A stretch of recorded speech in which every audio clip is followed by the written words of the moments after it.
Well, I got to tell you guys, it is not a good day to be a Mets fan as they lose to the White Sox. It's a worse day to be a Knicks fan as their season is on the brink of being over. It's to the point where I have to look to the New York Jets for hope, and that is when you know you are in deep, deep trouble. So we're going to get tonight. My Jets topic is going to be the top 10 questions I have about this team going into the season. So we're going to talk about that, going to break it down. Let's see how we feel about some of those questions and if it gives us some kind of an idea of where the green and white are heading in the year 2025.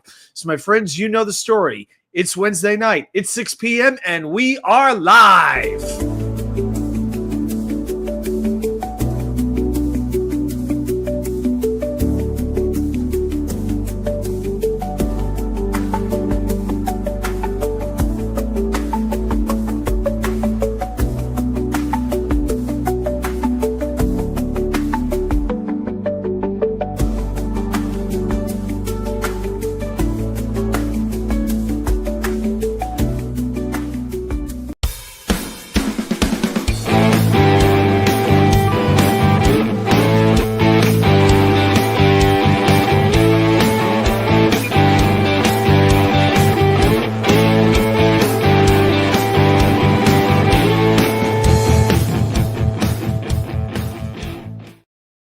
And well.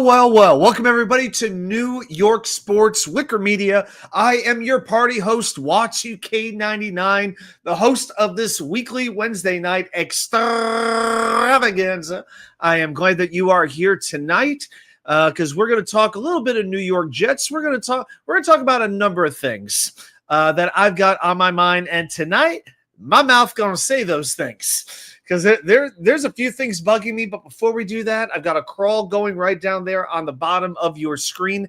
Friday night, I'll be doing a guest appearance with Dane O on his channel about 9:15 p.m. or so. He was here with us 2 weeks ago, did a great job helping us break down the schedule, had a really good conversation. So if you like some more of Dane O and Watts UK99, check out Dane's channel, 9:15 this Friday night.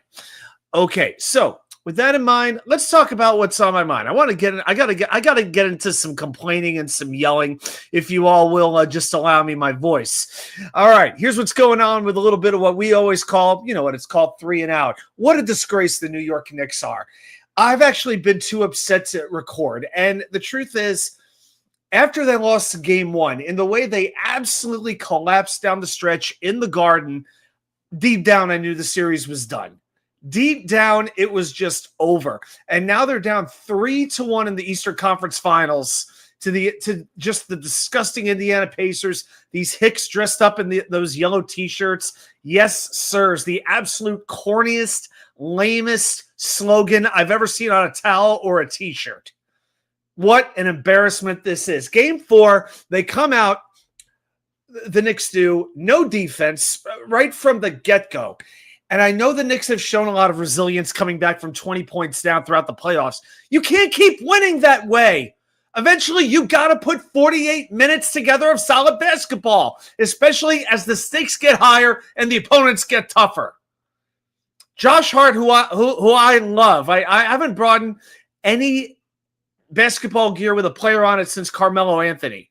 But I'll tell you that Josh Hart right now, the way he's playing with the intelligence of a high schooler. The fouls, the bad passes, the turnovers. What was he doing? He's better than that. You got Tyrese Halliburton, that prick, mocking Jalen Brunson, his 3-point celebration. Obi Toppin, the ex-Knick, you knew that would happen with a dagger shot. Yes, the referees are doing everything they can to fix the series, whether it's foul calls, double dribbles, everything going against the Knicks. But you know what? I can't blame the referees. Not for this game. Game 1, I can. With the double dribble, they should have called on Halliburton, and they didn't. But the Knicks lack the required intensity that you need to win a championship.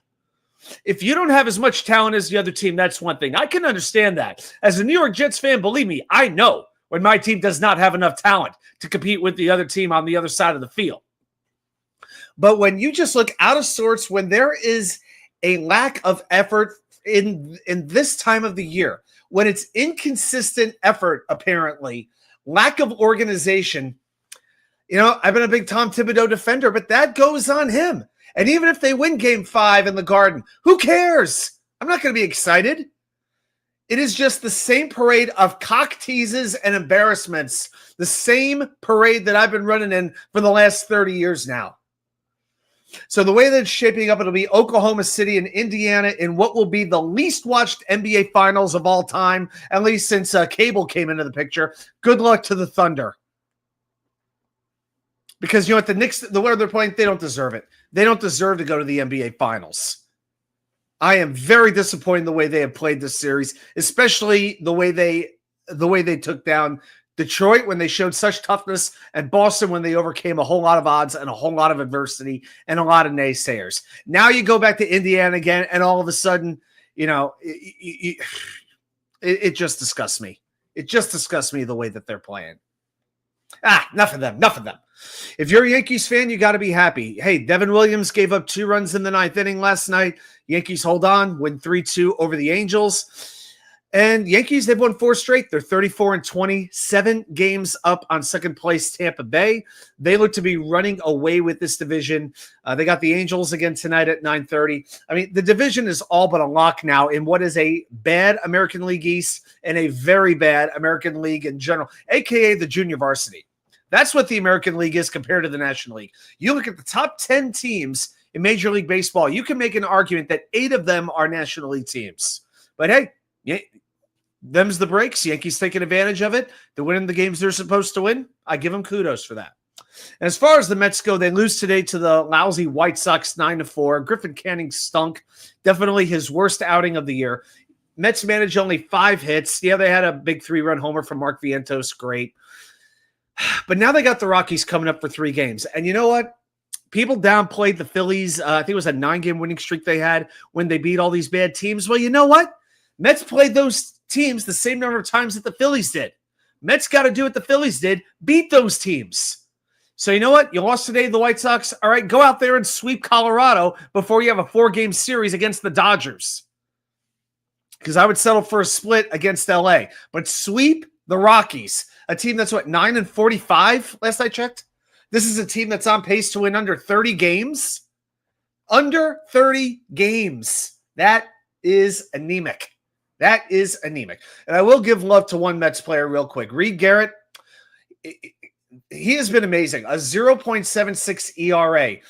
That is the 4th lowest ERA any Mets pitcher has had after 24 games behind, believe it or not, Doug Sisk, actually the 3rd, Doug Sisk and Francisco Rodriguez, twice. So Sisk had a .53 ERA in 84, and K-Rod had a .73 in 09 and a .74 ERA in 2011. So he is one of the reasons the bullpen has been as good as it has. But the hitting has got to get going. And Brett Beatty's gotten better. Francisco Alvarez has gotten better. Nimmo's shown, he's been struggling. Lindor's not been great. Alonso's fallen off. But it's time for Juan Soto to put this team on his back for a couple of weeks. Say, climb on, boys. I'll carry you. We're still waiting for that moment. I'm not here to analyze the body language, nothing like that. I'm looking for the results. And so far, he's had a good year, but not what we've expected. He hadn't had a signature moment yet. And it's about time he got a big extra base hit to win a game for the Mets. I shouldn't be aggravated with them, but, there's just a part of me that is. But again, not stressing about the division, get in the playoffs, get healthy, anything can happen. That's the deal with baseball. All right, let's say a couple of quick hellos. The great Harlan Abraham, Father Abraham, and his many sons are all here in the chat. Hope you're having a good week. Let's hope the coaching staff is better than the last one. That's a low bar. If they're not better, I will be amazed by that. Put it this way, we know we're going to get accountability. Something that I think Robert Saleh never even thought about. I don't even think he knows the definition of the word. The great David D, greetings to you as well. My right shoulder still hurts. Doesn't feel too good to do that, but yeah, I'll give you the wings. Why not? Arlen Abraham will be looking for the show. Yep, Dane and myself this Friday night, 9:15 p.m. And we got the great Yete here as well. Don't stress about the Knicks. They made it farther than anyone predicted. We'd be stoked if the Jets made to the AFC Championship. They had a great season. My preseason finals prediction was Knicks versus Thunder. I really was feeling it. I never thought Cleveland would be this good. Boston, I felt, would be the biggest obstacle. They got past it. If Boston eliminated them or Cleveland eliminated them in the Eastern Conference Finals, I could deal with that. But to lose to Indiana again, it's going to be 4 straight series you lose to them. I'm just sick and tired. I hate the city of Indianapolis. I've been there a couple of times.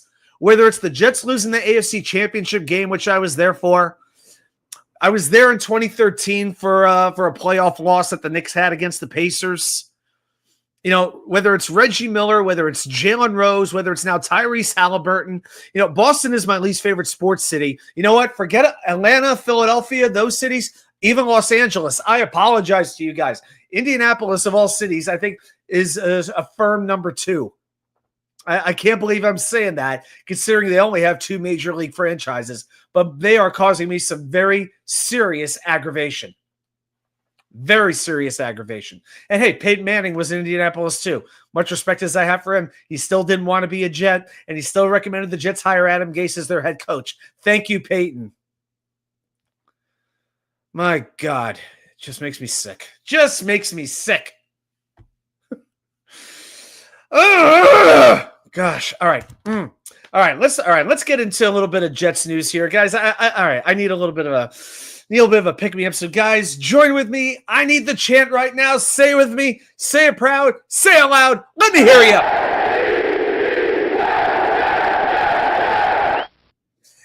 And why do you play the game? Herman, tell us why. You play to win the game. You don't play to just play it. And maybe one day the Jets will be back in the playoffs. Jim, your thoughts? Playoffs? Don't talk about playoffs. You kidding me? Playoffs? I just hope we can win a game. Those clips they just make me feel a little bit better inside. What can I say? All right, so let's talk a little bit of New York Jets football right now. So with the Jets news, I got a couple of random tidbits. This is sort of the off season, a few random Jets notes. So I find it interesting. You look at the roster at this point with a few changes that have been made. At the end of the 2024 season, the Jets had the 8th oldest team in the NFL. Now they have the 4th youngest in the NFL. And it is a young man's game. You can have a few veterans on your team. You can have a few older guys, but at certain positions. But the fact that the roster, it doesn't even feel like the roster has been changed that much. And I think part of that is we haven't lost a lot of top tier free agents or anything like that. We haven't made any huge trades and that sort of a situation. But with the draft picks and the type of players that Darren Muji and Aaron Glenn targeted in free agency in the draft, they're now the 4th youngest team. And I think that's good for a first-year head coach. It gives them players who are moldable, who are willing to learn. And I think, and that has to make you a little bit happy. You have to like that. Now, a big date that is approaching is June 2nd. That's just a few short days away. As a matter of fact, it's next Monday.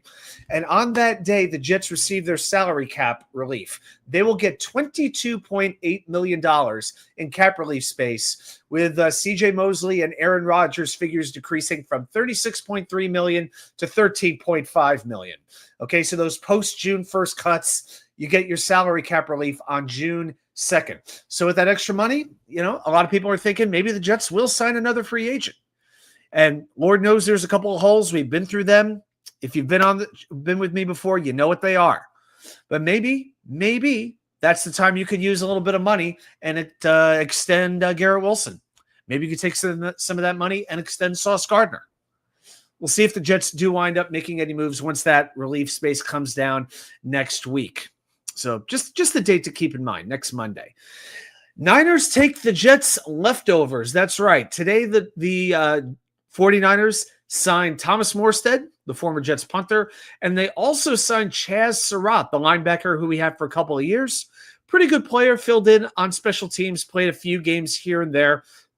Pretty good player, but Jets looking to get a little younger and move on. So the Niners are just basically taking our sloppy seconds. That's what it comes down to. Maybe they could take Michael Clemens next. I'll take a 6th-round pick for Michael Clemens. Think the Niners would be amenable to that deal? Think Robert Saleh wants him back? So I don't know. I guess Saleh wanted Chaz Surratt back. I hope he wants Michael Clemens back. So All right. So Thomas Moore said, though, good man. We wish him the best going forward. I do hope he makes the 49ers roster.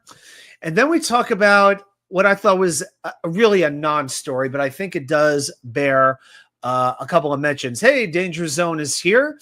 Yes, please hit the like, hit that thumbs up, help spread the word. I definitely appreciate that. And yep, I'll be on with Dane 9:15 this Friday night. That's how you know you got no plans. A very quiet social life as a single guy. What can I tell you? It's all right.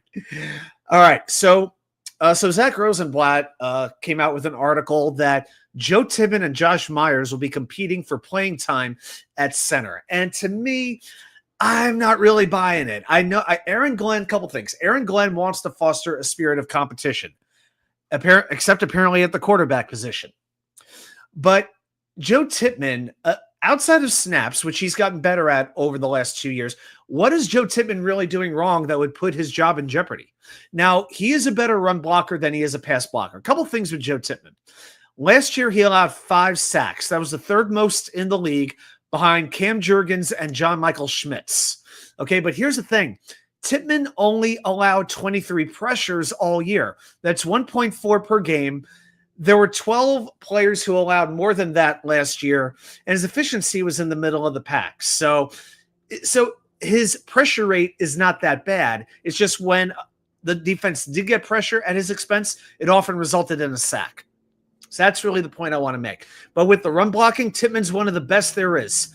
Only 5 offensive linemen in the NFL, not centers, offensive linemen had a better run blocking grade than Tippmann did. And now, in an offense that I think we all know is going to be a run-dominated offense, it makes Joe Tippmann that much more valuable and that much more, recognizable, as an offensive lineman who really makes a difference. So you want the run-blocking center in that position. And Josh Myers is more of a pass blocker.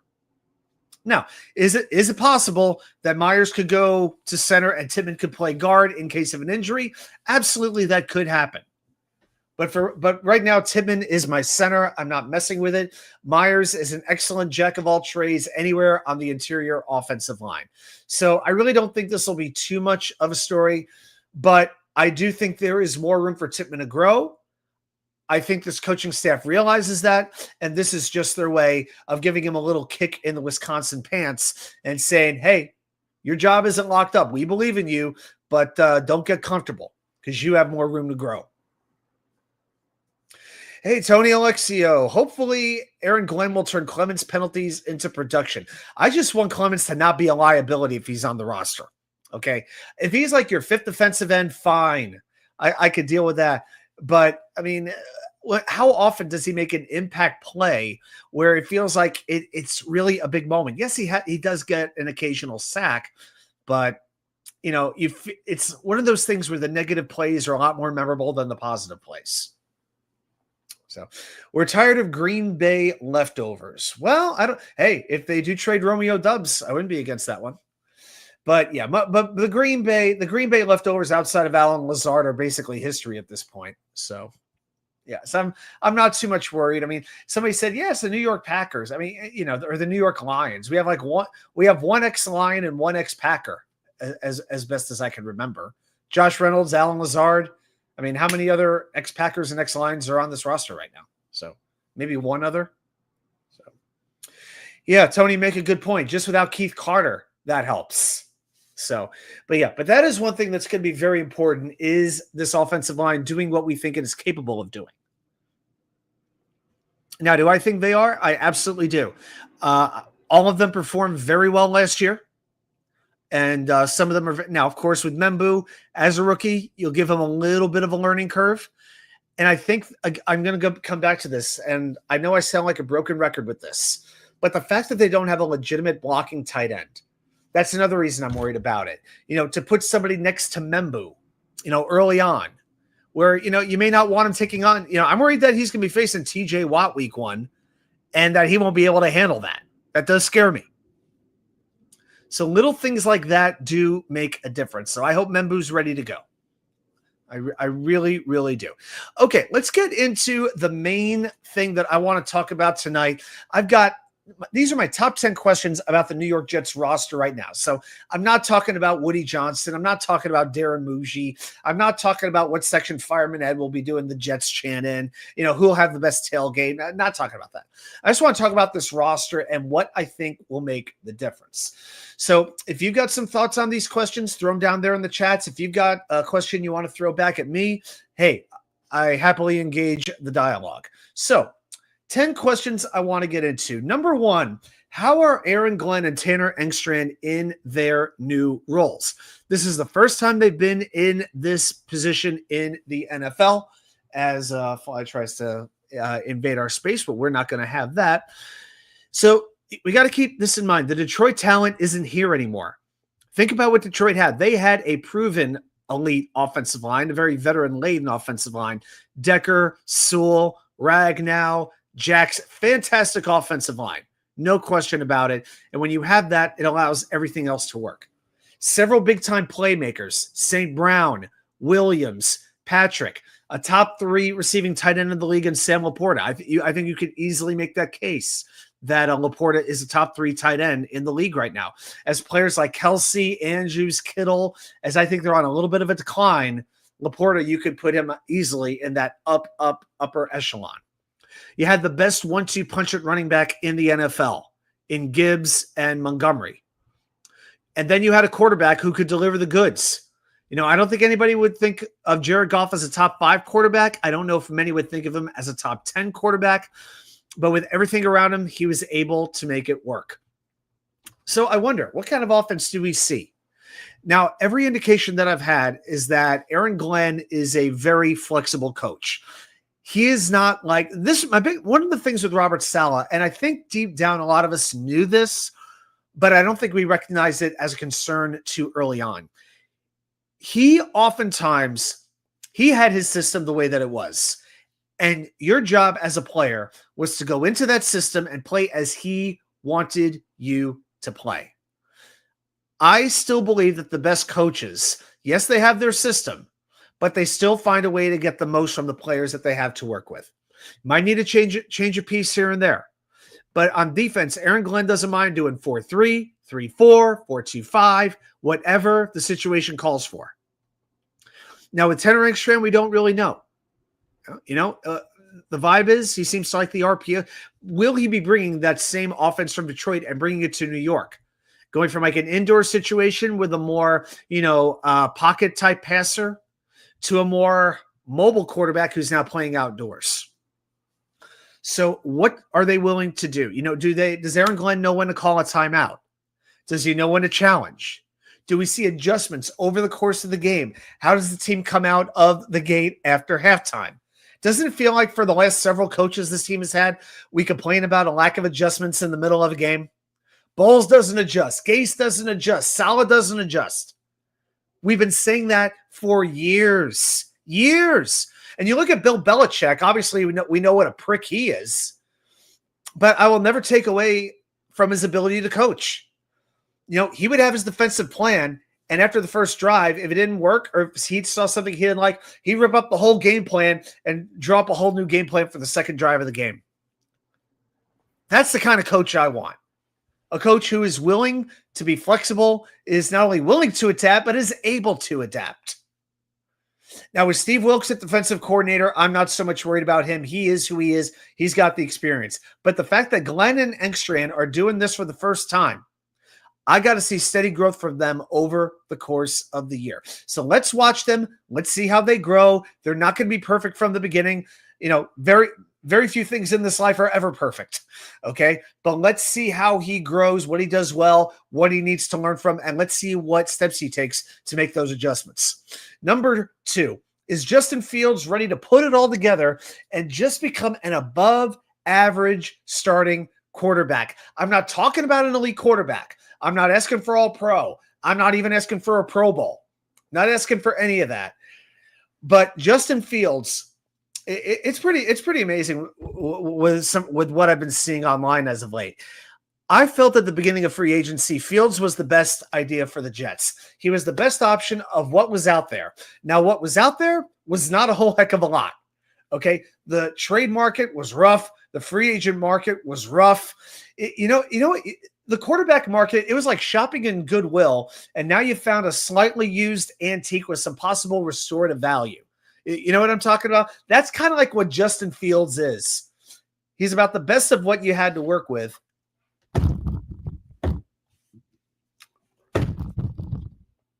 Uh-oh.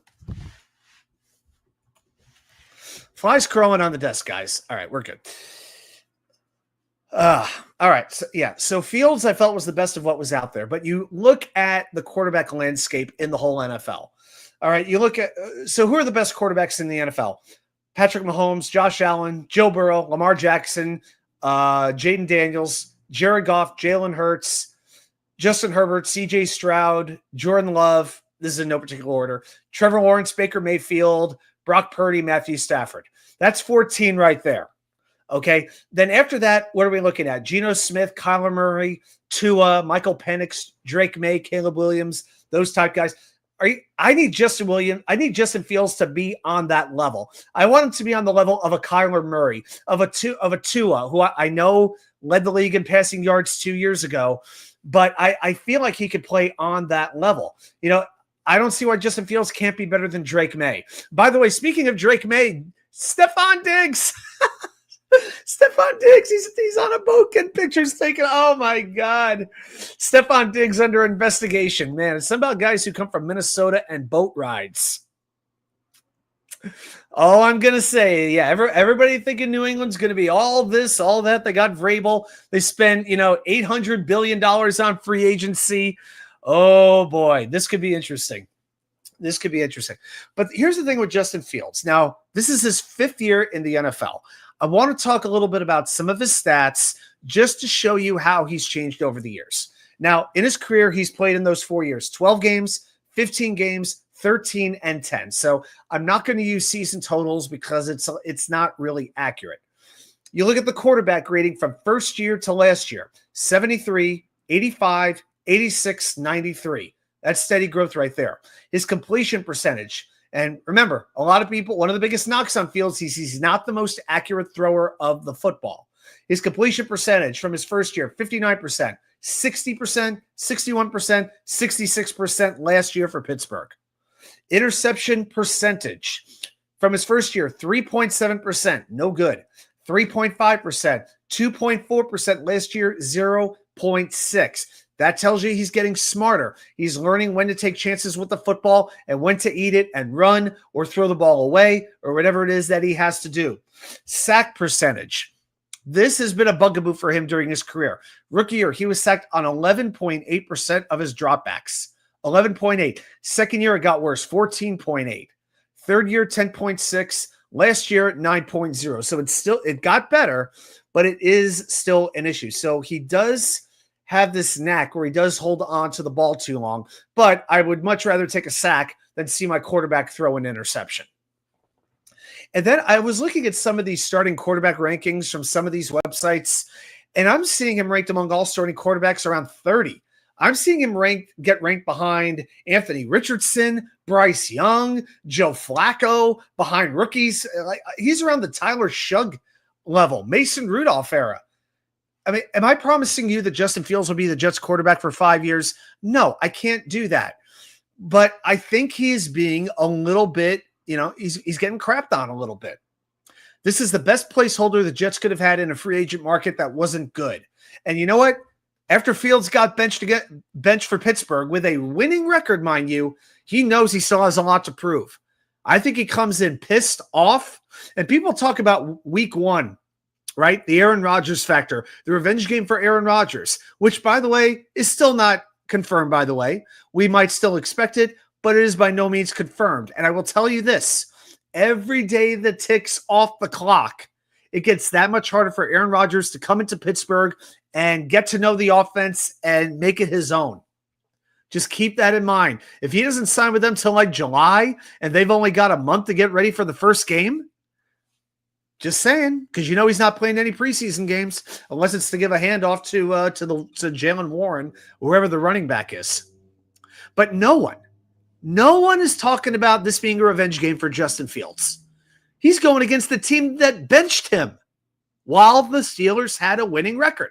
And they didn't bench him for a kid, for a future phenom. They didn't bench him for a Patrick Mahomes. They benched him for Russell Wilson, who's gone now too. Seriously, the revenge factor, I give the quarterback edge to Fields if it's Fields versus Rodgers. Now, I expect there's going to be some times when we love Fields. There'll be times that we hate him. But I think one of the advantages he does have, there's no young superstar prospect quarterback that the Jets have who the Jets will be screaming for by the end of September if things don't go well. So I am looking forward to seeing what Justin Fields has to give, because I see a slowly but steadily improving quarterback who knows this is probably his last shot to be a legit starting quarterback in this league, and he's playing with a chip on his shoulder the size of a house. So you know what? Give it to me. I'm ready to go. Question number 3. How does Tanner Engstrand divide up the carries in the run game? So 2 coaches here, Tanner Engstrand and Nick McKissick-Luke. Nick McKissick-Luke is the Jets running back coach. That might be next week's trivia question. I haven't decided yet. But we look at last season, we had Breece Hall got 209 carries, Braylon Allen got 92, and Isaiah Davis got 30. He didn't really get involved until the very end of the season. So I'm very curious to see if they use Breece as a workhorse, if they want to use him, because a lot of Jet fans will tell you Breece hasn't really been used maybe the way that best suits him. Now, I certainly have a lot of respect for Breece, the way he's come back from injury, but last year was not a good year for him. And there are a lot of times when, it was like, why aren't they putting Braylon Allen in a short yardage situation? Why are they giving it to Breece Hall? It's almost like, the offensive staff was trying to be too cute, and it just didn't make sense. But then you have Jet fans. There's some who like Isaiah Davis even more than they like Braylon Allen. Well, Davis is a more experienced running back. You can't deny that. So he knows a little bit more about how to play. I mean, Braylon Allen, I still don't think can buy a beer yet. It's only like about a year and a half ago he was able to get into an R-rated movie on his own. So we got the great Elon Allen here as well. What is more likely? I can't wait. What is more likely to happen by Halloween? Chatter on extending Justin Fields for multiple years? No. Or talk around New York, which college quarterback we draft top 8 in 2026. I'd bet on the latter. Yeah.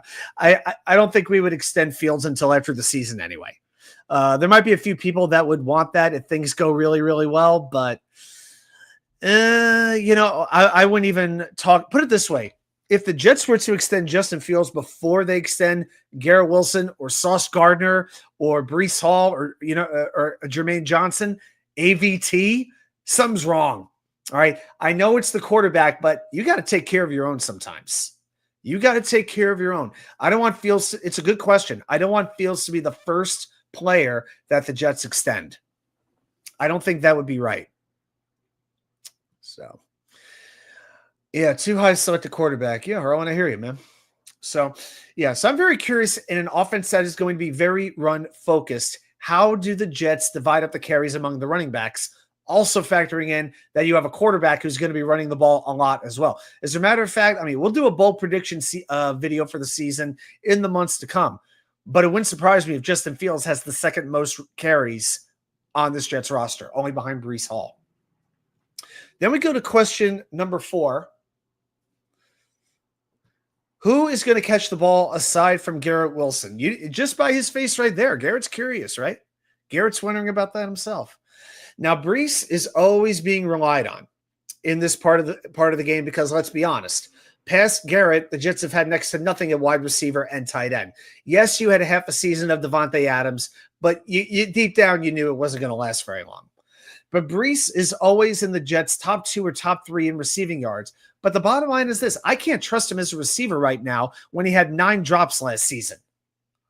Braylon Allen has barely been used as a receiver. He's very raw in that sense, but I believe he's capable. I just don't think he's been used enough yet.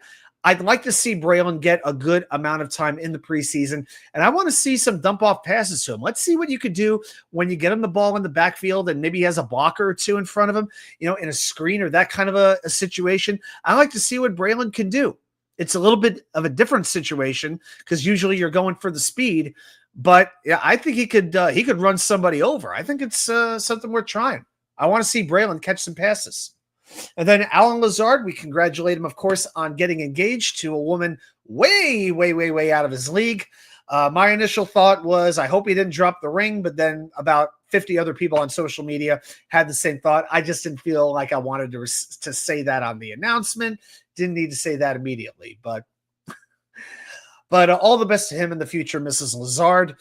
But we know the deal with Lazard. For every catch he takes, he'll take a penalty. For every catch he takes, he'll drop 2 balls. So we know what the deal is. Josh Reynolds, well, he's a 30-year-old veteran with a pretty low ceiling and a high floor. I mean, he's a good possession receiver, but if you're using him more than half the snaps, then he's being overused. Malachi Corley, complete mystery. Complete mystery. Only thing we really know about him is he changed his jersey number. And if that helps him, all the better. I still believe there's a capable football player in there. I just really hope this offseason that he had his come to Jesus moment, and now he realizes what it's going to take for him to succeed in the NFL. You don't just roll into the NFL and be great without, upping your game, upping your training, upping your mental preparation. And Tyler Johnson, well, he can get yards after the catch. But here's the thing. With the Rams last season, he was 7th on his team in both receptions and yards. So don't count on him coming in and being a starter. And Arian Smith, well, we know he's fast. We don't know if he can stay healthy, and we don't know if he can catch the ball. And then you look at the tight end room. This is, in my opinion, probably the most unproven tight end room in the league. I'm not saying it's the worst. That would be a little bit judgmental because we don't know what Mason Taylor is going to be as a rookie. But between Stone Smart, who appears to be a very talented receiver but can't block, Jeremy Ruckert, who only has a job because his quarterback went to the same school and he's from Long Island, in case anybody didn't actually know that. I think everybody knows that at this point. And Mason Taylor, who has a high floor, but when you're a rookie, you can't count on stepping right in and becoming a number 1 legitimate tight end on the team. There's a lot of things he's going to have to learn as time goes on, and it's not like he'll be running a complete route tree as he comes right in. This offensive staff is going to have to figure out what he does well now, give him that to do, and then you work in more plays, you work in more situations for him. But don't expect Mason Taylor to come in and play every single down right out of the chute. So it's a very unproven tight end room. So it may be, running back by committee, Harlan says, well, hey, in this case, yeah, it's wide receiver by committee. And you just hope somebody can step up and be reliable, But we knew at the beginning of this offseason the Jets were not going to fix everything in one offseason. There'd be a couple of places where we may not have a big, reliable starter that we're comfortable with. And wide receiver is that kind of a situation. So I expect them to feed Garrett. But then when the defense double teams Garrett Wilson, it's daring another receiver to beat their man one-on-one. And who's going to do it? I don't know. So that is one of the biggest questions that I have going into the season. Then we go into number 5. Can the Jets solve their red zone woes? And I'm putting Tanner Engstrand's picture right there on the slide because I'm putting this on him. Now, I want to give you some numbers here about the red zone situation, both with the Jets and with certain players. Now, the Jets back in 2017 had the NFL's 15th best red zone offense. That's very average. Since then, they've been no better than 19th for the last 7 years. That includes 4 finishes in the bottom 3. I got some of these stats from Nania, who I think still wants to tar and feather Tom Thibodeau, but that's another story. The great Jets mess, the OG channel member is here. How you doing, my friend? Hope you're doing well and having a great week. I'm glad that you are here. You got a nice turnout in the chat tonight. Thanks, guys. Again, make sure to hit that thumbs up. If you want to spin the wheel a little bit later on, we got to get our 15 likes. And, of course, later on, we will do some Jets trivia. So let's talk about that red zone situation. So let's talk. Here's why I have Tanner Engstrand on the screen here for us. So he was the passing game coordinator for the Lions for 3 years. Now, in those years, they finished in the top 4 in red zone offense every year, 4 years in a row. Over that span, they had 204 red zone trips. They scored touchdowns 136 times. And, of course, it didn't hurt that Dan Campbell goes for it on 4th down every time. But that is 2/3 of the time when the Lions got in the red zone, not inside the 5, just inside the 20 that they scored a touchdown. You got to like that. I mean, I could think of a ton of Jet possessions when they got inside the 20 and there'd be a sack or there'd be a penalty, like a false start or something like that. And that's what you would get. And all of a sudden, boom, you're out of the red zone and you're trying for a field goal. The great Jets Mess has gifted a membership. Oh, look at that. Look at that. Jets Mess, this is what makes you great. Thank you very, very much. Let's see real quick. I don't get in the chat who gets it, so I got. Yeah, I've got to pull it up on my phone. It's weird. Like with the YouTube app, you get access on the app. You don't usually get on. You don't get on StreamYard. It's a little bit weird. And it's Tony Alexio. There we go. All right, Tony. Welcome our newest, our newest channel member. So, you know what? I think we gotta welcome him the right way. There we go. I usually play that for trivia winning, but yeah, just for that, I'm gonna go ahead and play that. So, Tony, now you got the emojis to work with and all that good stuff. So, take advantage of it. Once I get this freaking computer situation figured out, there'll be your name will be on screen at the end of the videos. It's a little bit tough right now with the video with my computer situation. So got to get a few things figured out. So with the red zone, those were the Detroit stats in the red zone. As far as the Jets go, last year, they scored on 4 of 10 rushing attempts within 3 yards of the goal line. That's 28th in the league. My solution for that is time to start using Braylon Allen. Last year, Braylon had 12 rushing attempts on either 3rd or 4th down and under a yard to go. Okay. 3rd or 4th down under a yard. 12 chances. He converted 11 times. 11. But there were too many times we saw Brees there. You know, Aaron Rodgers would audible and, you know, we'd be throwing the ball. Oh my God. Oh, it was so ridiculous. So ridiculous. Now, you might say that and you're like, okay, watch 2K99. That sounds pretty good. We got the coach, you know, the running back. What about the quarterback? At the end of the day, it comes down to the quarterback. What does Justin Fields do in the red zone? Glad you asked. In his career, he has a passer rating in the red zone of 101.9. That's identical to Jared Goff during his time with the Lions. 7th best among the 34 quarterbacks with at least 100 red zone pass attempts since 2021. Touchdowns to interceptions, 32 touchdowns, 2 interceptions in the red zone. Plus, he's tied for 3rd at quarterback with 15 red zone rushing touchdowns. The only 2 quarterbacks ahead of him are Jalen Hurts and Josh Allen. You feeling a little bit better yet, Jet fans? I hope so. I sincerely hope so. And you look at the yak options: Garrett Wilson, Breece Hall, Malachi Corley, Tyler Johnson. Tanner Ekstrand has a bunch of yak potential to tap into. Had a little bit of a burp there. Pardon me. Swig of water for the working man. Made some pre-show nachos before the game. Good before the show tonight. Tasted amazing. Yeah, it's great. Went to a Mexican restaurant and they gave me extra chips to go. I didn't even ask for them. So I'm like, why don't I just make some nachos? So chicken, cheese, guac, pico de gallo, a little bit of green salsa, some green onion. Fantastic. I'm going to get that bug tonight. I promise. I'm going to get that fly before the end of the night. Okay, so that's question number 5. Now let's talk about the defense here a little bit. Can a second defensive tackle step up? And I don't want to talk about just the run game. I want to talk about defensive tackle in general.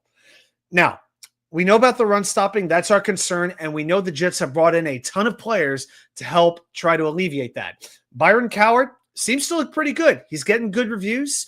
From what I'm hearing, Thursday will be the OTA session this week that is open to the media. So I'll be looking out to see what they have to say. But Cowart's been around. He's an absolute journeyman. I believe the Jets are his 7th team at this point. So who knows what's going to happen. But you have Leonard Taylor, Derek Nottie, Federian Mathis, Fatorma Molba, Jay Tefele, Peyton Page. So along with Byron Cowart. So you have a ton of options. This is going to be about strength in numbers and see who earns the spot. This is a position where you really have no idea how it's going to turn out. So I don't know. I feel like you're going to see different players in there. My hope is it's going to be Leonard Taylor. You know, this is his 2nd year. You know, we want the young homegrown guy with upside that we have under, you know, controllable circumstances for the next couple of years. I think that's what we're all hoping for, but I could see Cowart doing the starting early on. Noddy maybe comes in during like third and short situations. So we'll see what winds up happening there. Now let's stay on the defensive line. Question number 7.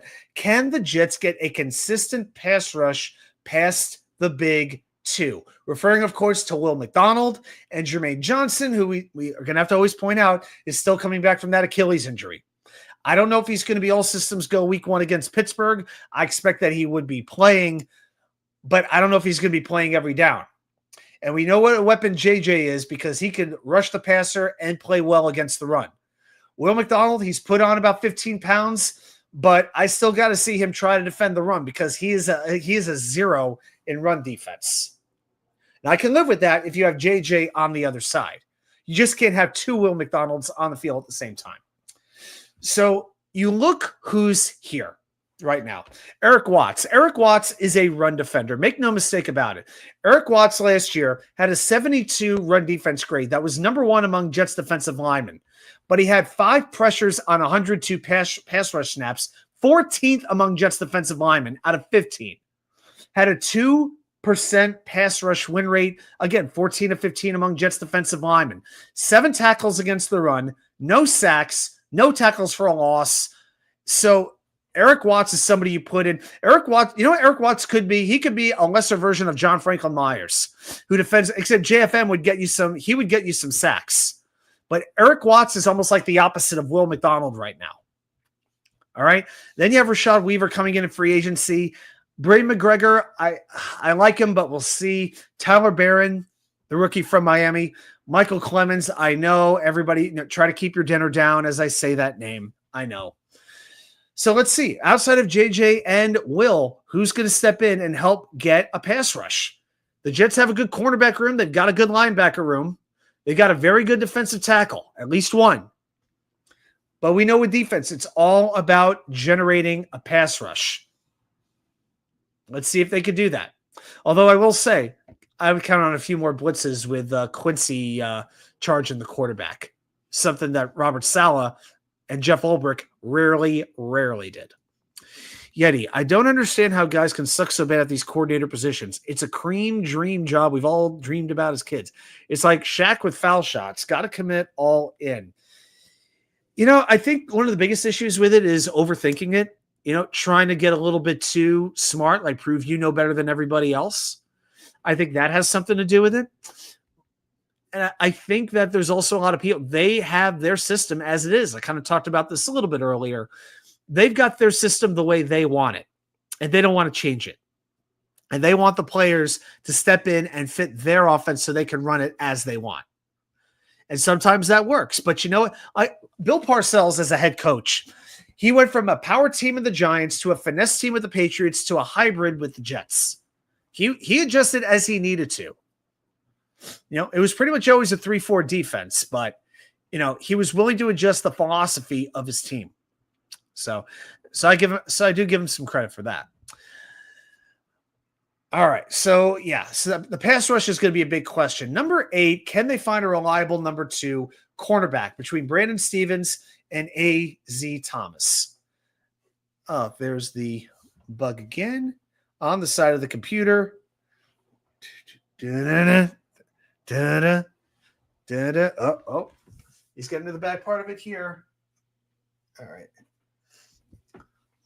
Looks like he's hiding from right now, but at the end of this, I'm going to be spraying down the desk. Egos do take a lot. Hey, let go of my ego.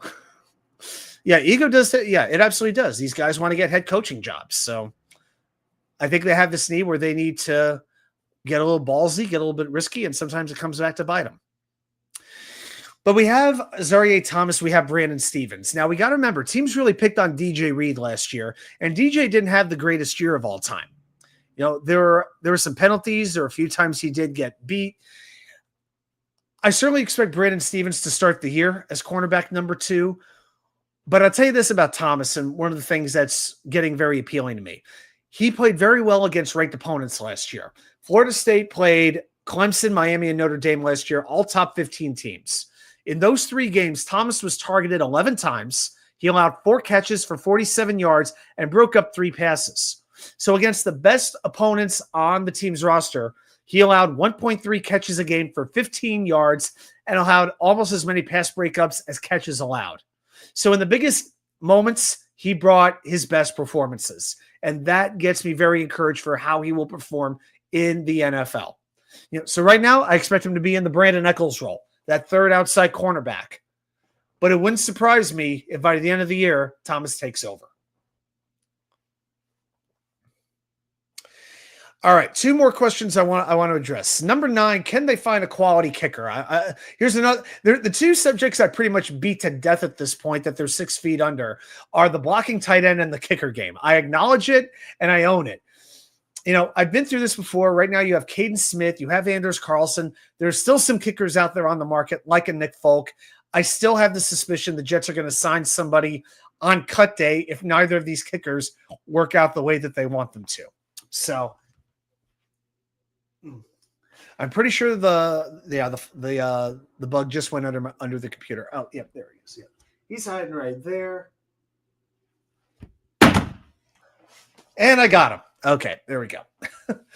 R.I.P. Sorry if that sounded a little bit loud, guys, but hey, I didn't invite him onto the show. So Smith or Carlson at kicker, I don't think either one of them has a guaranteed roster spot. Yeti, that cornerback room is deep. 5 guys to get quality minutes on any team. Yeah, well, Sauce, MC2, Stevens, Thomas and Quantez Stiggers, and maybe Chris Boyd. I still think he's more of a special teams player, but if you absolutely have to insert him, you can. And Isaiah Oliver. He might be more of a safety, but if you need a backup slot corner, Oliver can fill in a moment's notice. So, it's great when you have a deep cornerback room, but it's even better when you get the pass rush, which allows the cornerbacks to make those plays. And that better be a focus. I didn't include this as one of my questions, but it felt like for years under the solid defense, we were screaming that they couldn't turn the other team over. For years, we were complaining about that. I'm not saying all of a sudden Sauce Gardner is going to become Mel Blount and pick off 10 passes a year. I'm not saying that, but at least take advantages of the footballs that hit your hands. You know what I mean? And without Brandon Echols, who's the ball hawk? I got a feeling it's going to be Andre Cisco. I think Cisco's going to have a couple of picks this year. I got a good feeling about him. One thing, the Jets have safeties who can cover this year. Malachi Moore, Tony Adams, Andre Cisco, all very good cover safeties. They're going to have some options. Steve Wilkes, Aaron Glenn are going to have some very interesting decisions to make on how they line up this defense. But I do think they're going to be more than capable of covering the other team's receivers and tight ends. Now, the last thing that I want to talk about tonight, let's do a quick chat on the likes. How we doing over there? It looks like we've got 9 likes right now. So if you want to spin the wheel later on, we still need 6 more. So the rules are the rules, guys. I can't back off the standards. Can the Jets solve the penalty epidemic? And that's right. I'm putting a picture of good old Robert Saleh here, Bobby Saleh himself, because this was an issue throughout his tenure as Jets coach that never, ever, ever got fixed. When you hear people talk about the Jets roster and that it's not that talented, they're not as talented as we thought they were, there were so many situations where the Jets beat themselves, whether it was a missed kick, whether it was a dumb challenge, challenging, not challenging, a timeout issue, but penalties killed this team for years. 2023, let's go back 2 years. 150 penalties. That was the most in the NFL. And by the way, that's in 17 games. I'm including playoff teams on this, okay? The Jets didn't even make the playoffs, and they still had the most penalties of any team in the league for the whole year, regular season and playoffs combined. 150. The next team, Houston, 146. It took them 19 games to get there. Kansas City had 144 penalties. It took them 21. The Jets had 6 more penalties than the Chiefs in 4 fewer games. Ridiculous. 2024, it got worse. Now, the Jets didn't have the most penalties in the NFL. No. That was Dallas with 166. But the Jets had 161, the second most in the NFL. Oh my gosh. And just ridiculous. Just absolutely ridiculous. Number 3 was Houston again with 152, but keep in mind they played 19 games. So the Jets penalty issue, it's been a problem for years at this point. Years. And that's what I come back to when I talk about accountability, guys.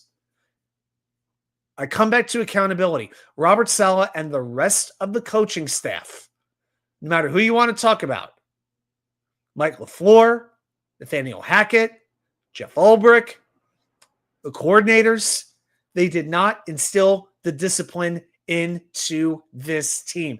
As a result, they made stupid mistakes and had stupid losses. I can't put it any plainer than that, guys. I really can't. So I don't know if that's something that a new coaching staff comes in here and fixes right away. Who knows what the solution is? Make them run laps, make them do push-ups, whatever the case might be. But Aaron Glenn seems very focused from what we hear in these practices on fundamentals. And to me, playing clean, playing smart, it doesn't get much more fundamental than that. So, Tony's right. Terrible coaching equals terrible results. Yet, if you want to put me at 1.25 speed, I won't be offended. Except now I'll be talking like this instead of like I was talking before. So, yeah, if you want to speed, I listen to most podcasts at 1.25 speed anyway. So, helps cut through the dead air, kind of works. Yeti loves Cisco at Q's. Oh, that's right. Yeti's a Syracuse guy. I'm glad we got him. I am too. He was my safety under the radar that I wanted them to sign. If they couldn't get like a Javon Holland or that kind of a guy, then Cisco was kind of a sleeper. So I was very glad they signed him. Oh, okay. Your name is Chris with a KOL. So you're pulling for Chris Boyd. Oh, that's awesome. That's awesome. Yeah. Speaking of a lack of discipline. Yeah. Wasn't Boyd the one in the first playoff game with Houston who pushed his coach? I'm pretty sure that he's the guy. So, let's see. Okay. No important news here. Okay. Looked like there was a coaching hire, but it's like Jacksonville brought in a guy from San Francisco. So who cares? All right, guys. So that's what's on my mind tonight as far as the Jets, the biggest Jet questions go. And so I guess let's go ahead and do it. Just a quick reminder, 9:15 this Friday night. Go to Dane's channel. I will be on with him. We'll be talking Jets. We might be having a funeral for the Knicks. So who knows what might be happening that night. So I hope we don't, but who knows? If it goes that badly, alcohol may be part of that particular show. I make no promises. All right, guys. I think it is about that time of the week. And when you know what happens, every week I head into the labyrinth of Jets knowledge, of Jets history. I bust open the books, I dust off the Encyclopedia Britannica, and I, Watch2K99, challenge all of you, the New York Jet fans, the most loyal fans of the most loyal fan base in the National Football League. Just how much do you know about your New York Football Jets? So if you are ready, you better be ready. Let's play Jets trivia.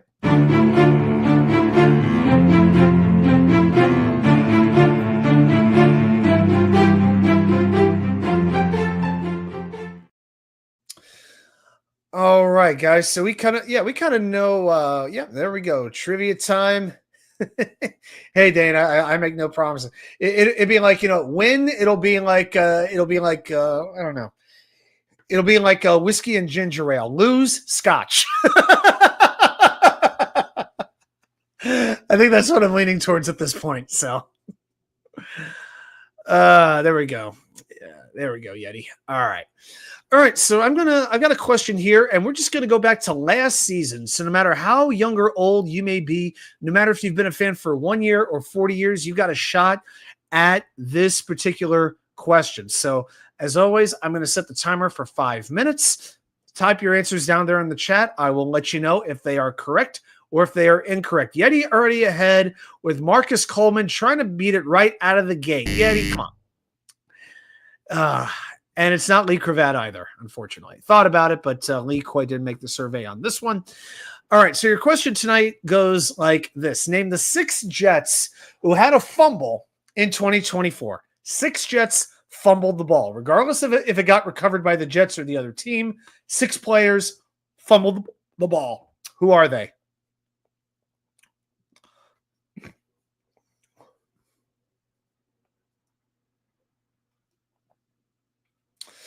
Hey, Rusty Spooner, how you doing, man? Hope you're having a great week. All right, he goes with Brees Hall. Is it Brees Hall? Had a team high 6 fumbles. I say it again, 6 fumbles, 9 drops. Brees cannot be doing that again this year. He wants a new contract. He's got to get that straightened out and straightened out quick. Tony Alexio says Alan Lazard. How about Alan Lazard? Did he have a fumble? He didn't. He had a lot of drops. He had a lot of penalties. He didn't fumble the ball. Tony Alexio comes right back. Confident Tony, the newest channel member, Tony. And he says Xavier Gibson. That's right. Xavier Gibson, 3rd on the team, 4 fumbles. Danger zone, Keith Carter. Harlan Abraham steps in with Brees was guest Aaron Rodgers. How about the Hiawatha King himself, Aaron Rodgers? 5 fumbles, 2nd highest on the team. So you all have the top 3 already. Danger zone goes with Quincy Williams. Is it Quincy Williams? I don't think Quincy was carrying the ball too many times last year. You know what I mean? So we got Hall, Rodgers, and Gibson. There's 3 more Jets, and you've got 3 minutes and 15 seconds. Rusty figure that one out. The infamous end zone drop by Malachi Corley. Absolutely. His 1 fumble for the year. And after that, he was basically put into the witness protection program. I swear to God, if that becomes the defining play of his career, I'll be shocked. I think he's capable of more, man. I really do. Okay, what's he doing here? Lazard. All right, so we said that was a no. Brees, Garrett, Aaron Gibson, and Ray Mickens. All right. Well, Yeti, I'm going to give you this. You did say Garrett Wilson. So that is correct. Garrett Wilson had 2 fumbles. That was 4th on the team. Malachi Corley had 1 fumble. That was tied for 5th on the team with one other player who had 1 fumble in 2024. You got 2 minutes and 15 seconds to get it. Tony Alexio. Okay, Tony Alexio is going with Braylon Edwards.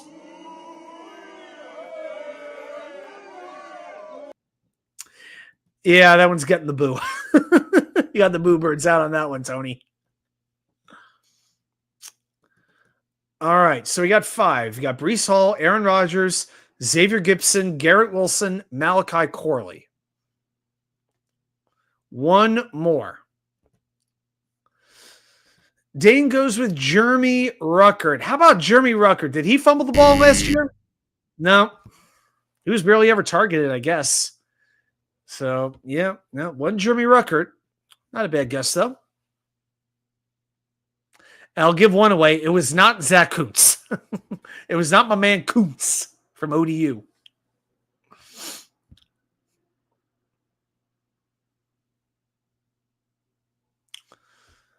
Okay, one more player.